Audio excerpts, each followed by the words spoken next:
My name is Jimmy Nutt. I'm an engineer, recording engineer, producer, and a local studio owner. A guy named James LeBlanc, who's a local songwriter, great talent. He and I grew up together in Shreveport, Louisiana. Started playing in bands when we were 12 years old. So I didn't know anything about Muscle Shoals growing up. You know, I heard the Leonard Skinner song, but that was about it. James ended up getting a publishing deal at Fame, a songwriting deal.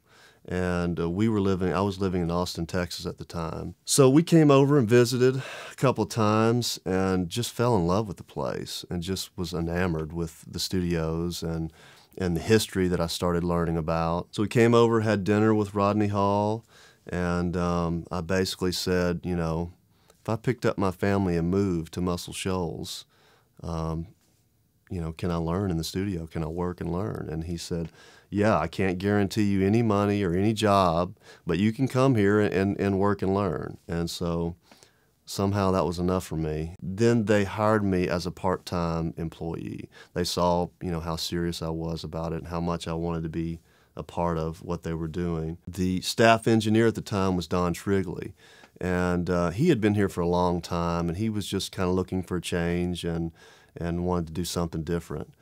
And so I happened to be the guy that was here that had proven that I wanted to work, and so they hired me as a full-time staff engineer, mainly for their publishing company, did songwriting demos for all the writers, and I was here for about 3 years at Fame, and just really learned so much so fast, and worked with some great artists and great songwriters and engineers. So that's how I got here. My desire was to own my own studio, to own my own building, to have my own place, and so that was my strongest desire. So went back out on my own this time and leased a space in downtown Sheffield, and that's where I started the Nutt House recording studio, and finally found the building that I'm in now, which is an old bank building that was built in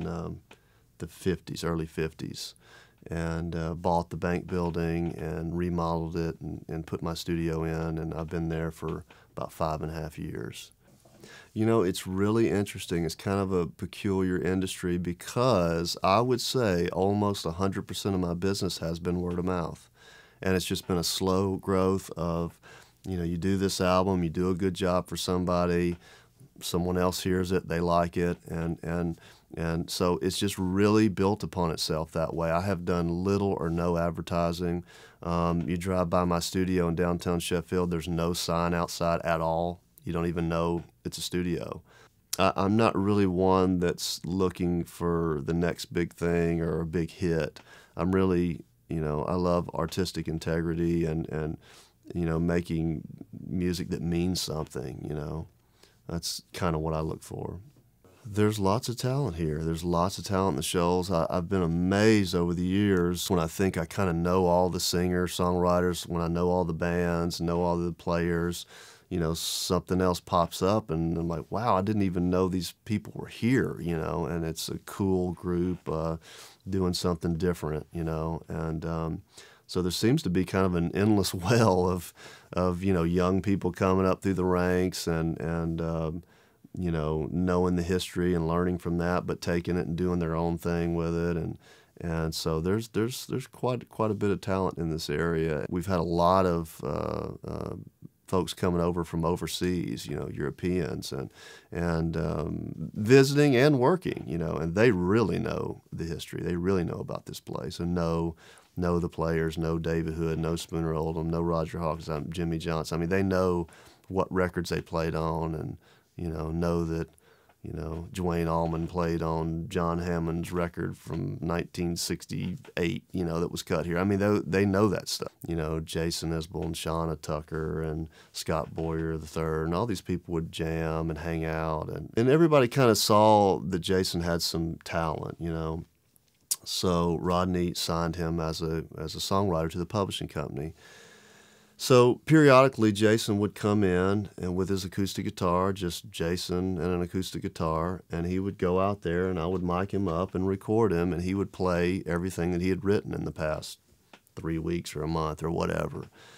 And I was just blown away. I mean, I felt like I was witnessing like a modern day Bob Dylan, you know. I mean, it just really, I would that's one of the coolest things about my job, to sit here and hear songs come through the speakers for the first time and know that, you know, you're hearing something before anybody else does, and it's really cool and magical. To me, the Muscle Shoals sound is not a specific genre.